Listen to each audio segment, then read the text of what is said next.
E a vida continua. André Luiz, capítulo 13.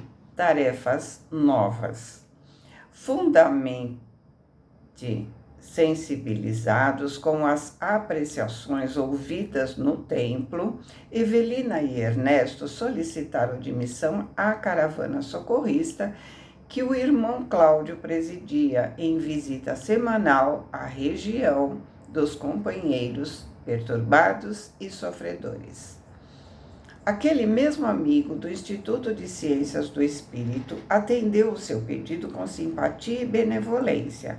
E, mais alguns dias passados, vamos encontrar os dois amigos integrando operoso conjunto de serviço que passava então ao número de 8 pessoas, 5 homens e 3 mulheres, entre os quais se achava a irmã Celusa Tamburini. Na peregrinação de fraternidade, a equipe descia na direção de Vale Extensíssimo, destinando-se especialmente naquele dia ao culto do Evangelho no lar de Ambrósio e Priscila, casal que desempenhava o encargo de guardiães dentre os muitos sediados na fronteira que assinala os pontos iniciais da zona conflagrada pelas projeções mentais dos irmãos em desequilíbrio. Então, vamos entender aqui que existe uma região de fronteira entre a zona inferior e aquela um pouquinho mais equilibrada. E existem lares ali nessa fronteira e eles fazem o evangelho no lar para ajudar aqueles irmãos necessitados. Assim que se descortinou mais ampla faixa de paisagem, Ernesto e Evelina não conseguiam esconder as expressões de assombro. Densa névoa a patentear-se por diversas tonalidades de cinza barrava a província em toda a linha divisória. Pela primeira vez, envergavam nos céus máquinas voadoras que se dirigiam da cidade para o território sombrio, semelhantes a grandes borboletas silenciosas, refletindo o sol que punha suas asas à mostra, como que estruturadas em pedaços de arco-íris. Fantini logo desfechou uma pergunta, a que Cláudio respondeu satisfeito. São aparelhos volantes em que viajam comissões de trabalho em tarefas de identificação e assistência. A região é tão grande assim. Imagine um deserto planetário com muitas sesmarias de área, lugares abandonados, marginadas por cidades ordeiras e prósperas, e terá a exata noção do que nos ocorre aqui. E esses viajantes, através do ar, desencarnados como estão, acaso não pensariam seguir adiante sem esses engenhos, usando o poder da volitação que lhes é próprio? O chefe sorriu e ponderou. Tudo na vida se rege por leis. Um pássaro terrestre possui asas e foge do campo incendiado, por não suportar sua cortina de fumaça. Um bombeiro, a fim de penetrar numa casa invadida de fogo, veste roupa defensiva. Ou seja, o homem não consegue fugir do fogo como o pássaro, mas desenvolveu roupa adequada para poder entrar no fogo quando necessário. Então, sim, eles podem volitar, mas quando não os colocam em risco nas naves, eles estão protegidos e assim eles podem ajudar. E acrescentou: estamos à frente de perigosa extensão de espaço habitada por milhares de criaturas rebeldes que constroem, à custa dos próprios pensamentos em desvario, o ambiente desolado que se impõe à nossa vista. Ou seja, quando dizemos que o inferno não existe, somos nós que o construímos, é bem isso. Enquanto encarnados, nós não vemos o nevoeiro denso que construímos em nossa volta, com os nossos pensamentos. Às vezes sentimos que o ambiente está pesado, mas achamos que deve ser alguma outra coisa, não que fomos nós que fizemos essa densidade à nossa volta. Mas lá eles estão vendo o que esses irmãozinhos estão construindo para si mesmos. E aí ele explica como é. Vamos ver. Aí, nesse mundo diferente, somos defrontados pelas mais estranhas edificações, todas elas caricaturas dos abrigos domésticos, espelho do que vivemos aqui na Terra, de que os donos abusaram na experiência física, uma verdadeira floresta de fluidos condensados, retratando as ideias e manias, ambições e caprichos, remorsos e penitências dos moradores. Então, vamos entender aqui que se tivermos remorso pelo que fizemos, isso vai nos impulsionar a fazer algo que traga ressarcimento. Mas, se o remorso for fruto do ego, então não vai trazer arrependimento no sentido de reconstruir, mas sim vai ficar no ciclo vicioso do ego. Vai alimentar nossa vaidade, nossa prepotência, vai servir para construir essa névoa de pensamentos infelizes. Temos aí, nessa faixa umbralina, todo um estado anárquico que o individualismo se desborda na hipertrofia da liberdade, ou seja, na libertinagem, sem os constrangimentos benéficos da disciplina, que nos faz realmente livres pela voluntária sujeição de nossa parte aos dispositivos das leis de Deus. E num rasgo de lógica humana, Ernesto perguntou: e por que Deus permite a formação desses quistos gigantescos de perturbação e desordem? E o irmão Cláudio respondeu: meu amigo, sempre que indagamos dos nossos maiores por que a divina providência não interfere no campo da inteligência corrompida no mal, a resposta invariavelmente é que o Criador exige que as criaturas sejam deixadas livres para escolherem o caminho de evolução que melhor lhes pareça, seja uma avenida de estrelas ou uma vereda de lama. Deus quer que todos os seus filhos tenham a própria individualidade, creiam nele como possam, conservem as inclinações e gostos mais consentâneos, ou seja, adequados, convenientes, com o seu modo de ser. Trabalhem como e quando desejem e habitem onde quiserem. Ou seja, somos livres para escolher, lembrando sempre que a semeadura é livre, mas a colheita é obrigatória. Somente exige, e exige com rigor, que a justiça seja cumprida e respeitada. A cada um será dado segundo suas obras. Aqui ele põe entre aspas, porque ele está repetindo as palavras de Jesus. Nós conhecemos a árvore pelos frutos, Jesus falou também, né?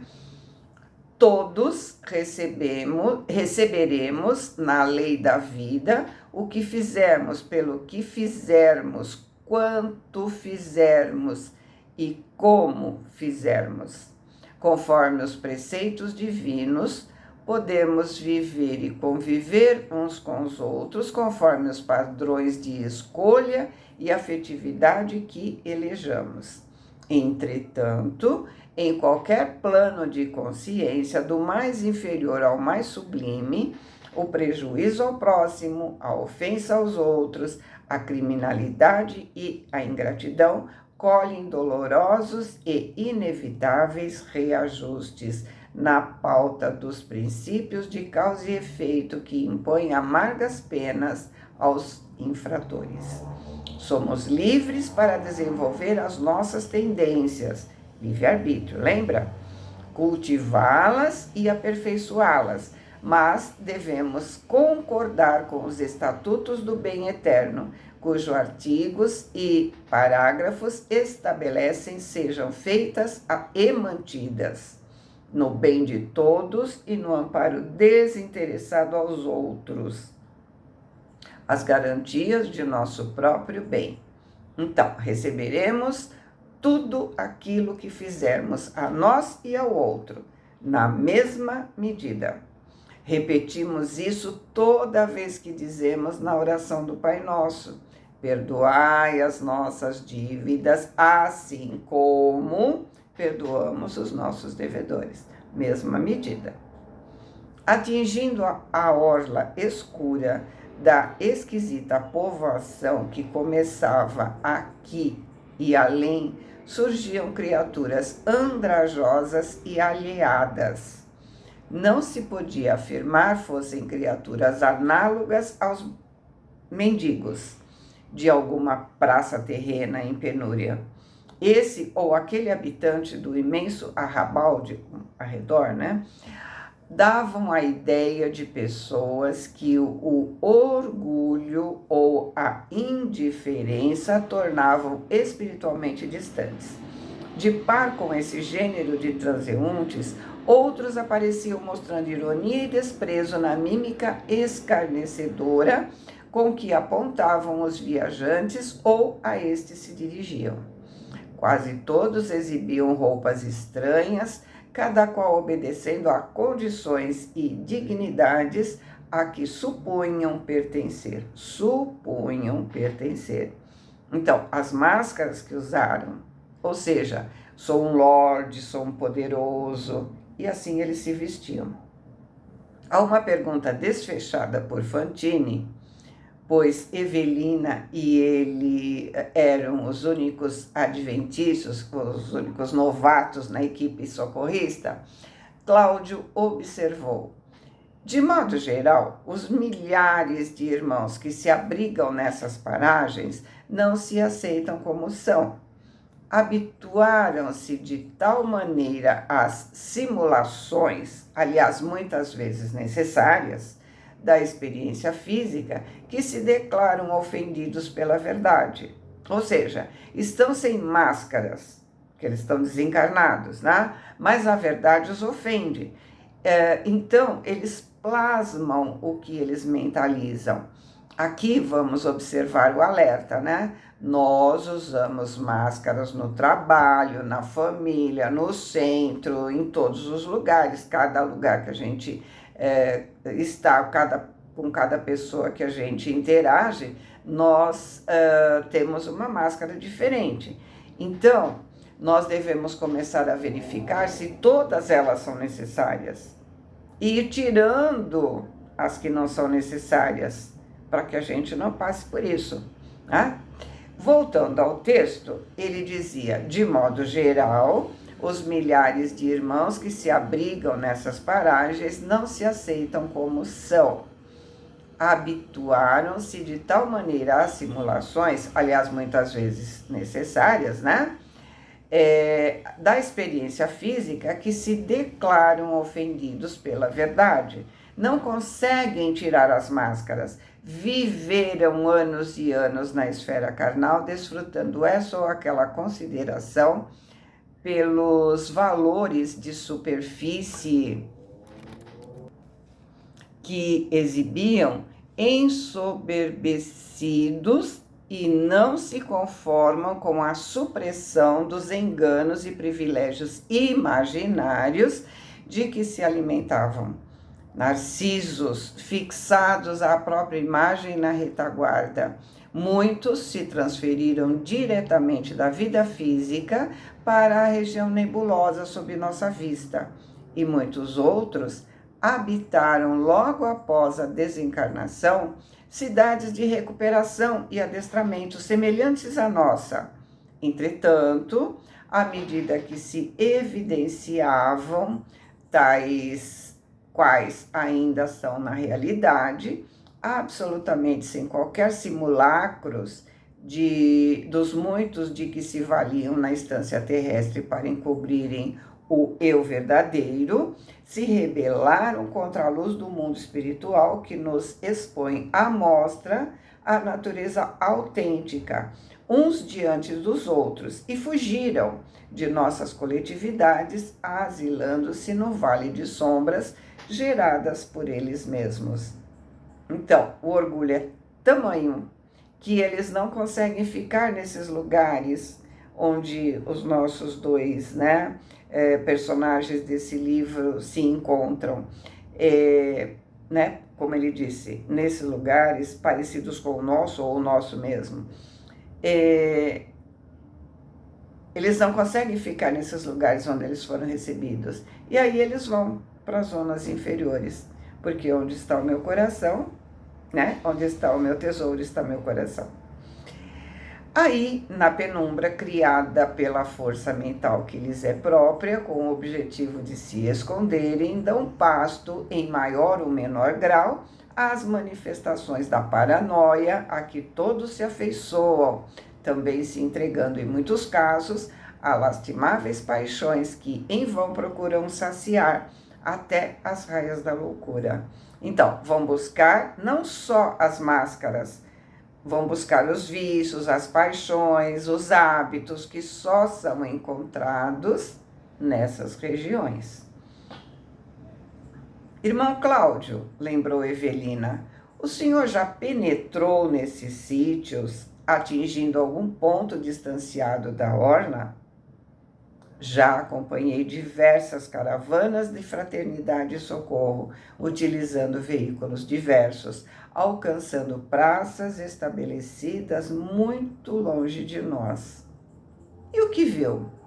Cidades, vilarejos, povoações e vários aldeamentos, em cujo seio espíritos de inteligência cultivada e vigorosa, mas profundamente pervertidos, dominam enormes comunidades de espíritos menos hábeis no comando das situações, mas tão pervertidos, via de regra, quanto eles mesmos.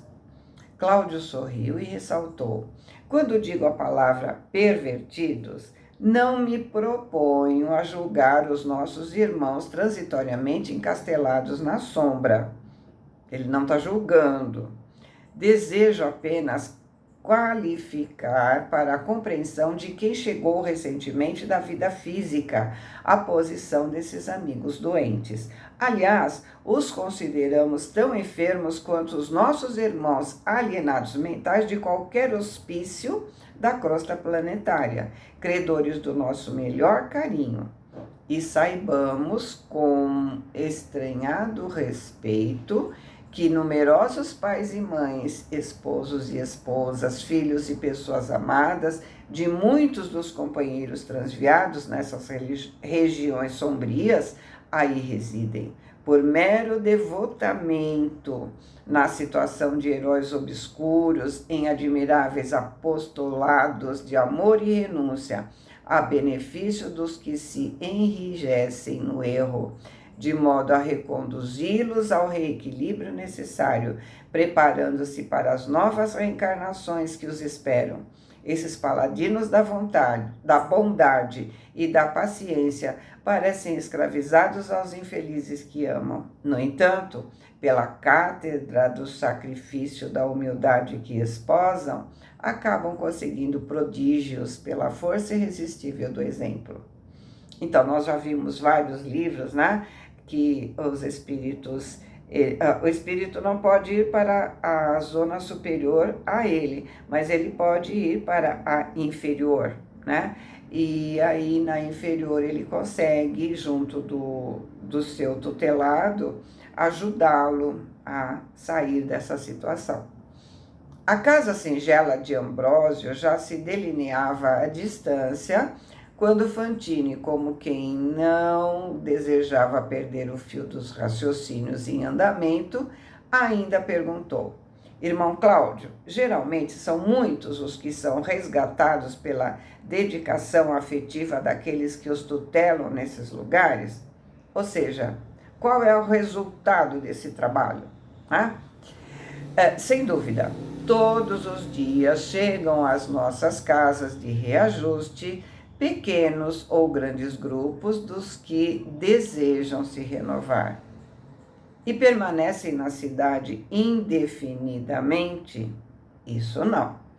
Com poucas variantes, se demoram conosco apenas o tempo preciso ao exame da nova reencarnação em que regressam aos disfarces da carne, sem os quais, segundo acreditam, não conseguem seguir à frente nas veredas da regeneração.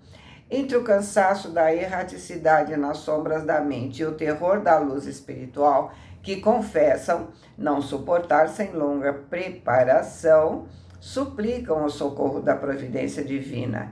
E a divina providência lhes permite a nova internação na armadura física, na qual se reocupam, lutando pela própria corrigenda e pelo burilamento próprio, encobertos transitoriamente no engenho carnal que, pouco a pouco, se desgasta, pondo de novo à mostra o bem ou o mal que fizeram a si mesmos no período da encarnação.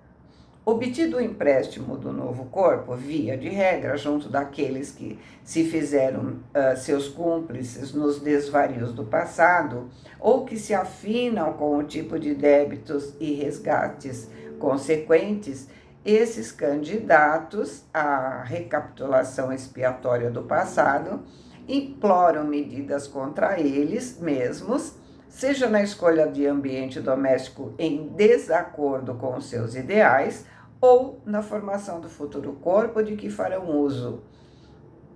Corpo esse que, muitas vezes, desejam seja bloqueado em determinadas funções, prevenindo-se prudentemente contra as tendências inferiores que, em outro tempo, facilitaram a sua queda.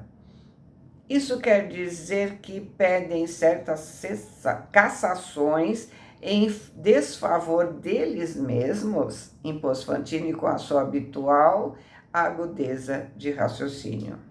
Sim, cassações. Em vista disso, encontramos na Terra, a cada passo, grandes talentos frustrados para a direção que desejariam imprimir os próprios destinos. Inteligências vigorosas, desde cedo barradas na obtenção de quaisquer louros acadêmicos, e por essa razão detidas em artesanatos obscuros ou em cargos singelos, em longa e dolorosa subalternidade, nos quais entesouram humildade e equilíbrio, paz e moderação. Artistas contrariados nas mais altas aspirações, arrastando defeitos físicos e outras inibições que dificultam temporariamente suas manifestações e sob as quais adquirem a reeducação dos próprios impulsos com o respeito necessário para com o sentimento do próximo.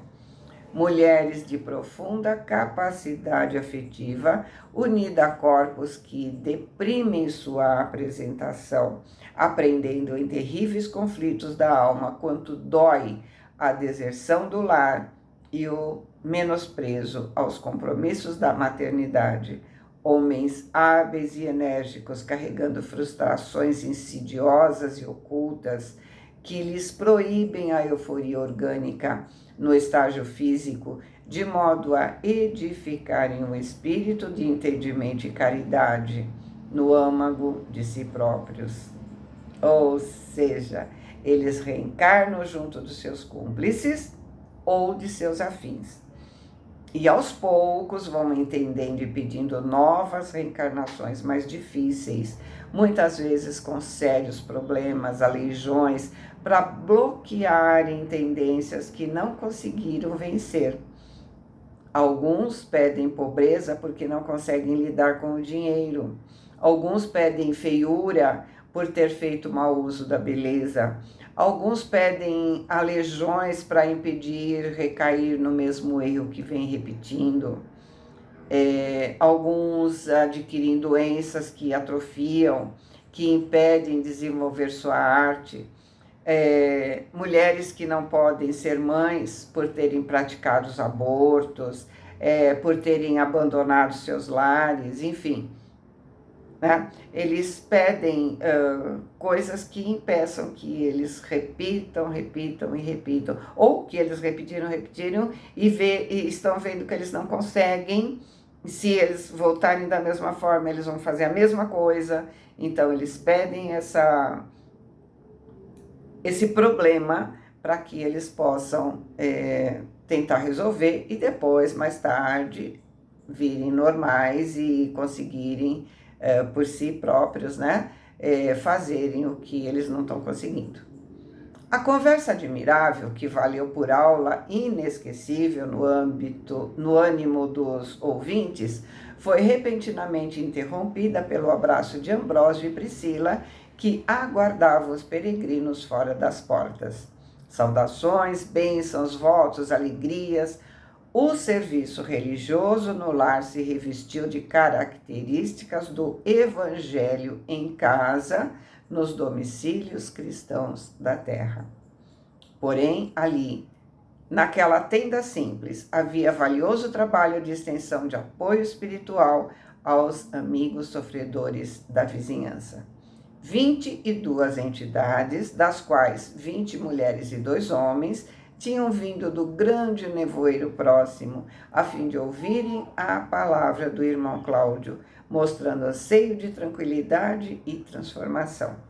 As tarefas nos moldes das reuniões evangélicas do mundo se desdobravam suplementadas pela conhecida orientação espírita cristã, portadora da interpretação respeitosa, mas livre, dos ensinamentos do Senhor.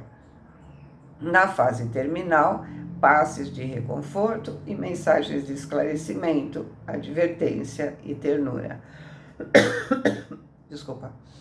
Ocasiões de serviços repontaram do quadro para Ernesto e Evelina, que, por designação do orientador, suavizaram os padecimentos de 2 das irmãs visitantes, a se cobrirem de lágrimas depois dos comentários ouvidos. Toda a equipe se dedicava à conversa edificante às despedidas, acompanhando os frequentadores humildes da sementeira evangélica. Fora de casa, quando, emergindo da névoa, compacto grupo de espíritos zombeteiros e dementados apareceu. Explodiram impropérios intercalados de várias e ditos chulos. Prevenindo especialmente aos 2 recrutas, Cláudio avisou: não se aflijam, a ocorrência é normal. Patifes, sumam daqui, rugiu um dos atacantes de vozeirão descomunal. Não queremos sermões, nem encomendamos conselhos. Aqui, André coloca uma nota dizendo: compreendemos a inconveniência das citações pejorativas. Entretanto, embora esmaecidas, acreditamos que reações dos companheiros menos felizes, internados em regiões hospitalares ou purgatoriais, devem comparecer no presente relato, de modo a não fugirmos do encontro com a verdade. Amainando a saraivada de insultos, Cláudio tomou a palavra e falou alto sem alterar-se. Irmãos, para aqueles de vocês que desejam vida nova com Jesus, somos companheiros mais íntimos desde agora. Vinde à verdadeira libertação. Unamo-nos em Cristo. Hipócritas, reagiu a mesma voz troante, seguida pelas gargalhadas irônicas de muitos.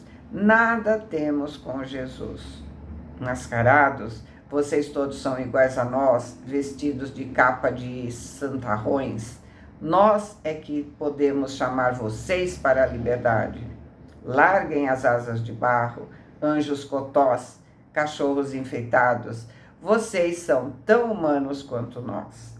Se são corajosos, deixem de ser burros velhos no freio da disciplina e venham ser livres como nós somos. Dito isso, a malta avançou sobre o grupo fraterno, mas Cláudio, evidentemente em oração, ergueu a mão e um fio de luz cortou o pequeno espaço que isolava os agressores. Então, com a oração, ele criou uma barreira de luz, isolando os agressores. A chusma de infelizes estacou aterrada. Alguns deles caíram no solo como que traumatizados por força incomunal. Outros resistiram, vomitando injúrias, ao passo que outros ainda fugiam em disparada. Mas dentre aqueles que se mantinham de pé, um deles, muito jovem, bradou com um acento inesquecível: Evelina, Evelina, é você aqui? Oh, estou vivo, estamos vivos, quero Jesus, Jesus. Socorro, socorro, quero Jesus. Cláudio anuiu compadecido. Venha, venha.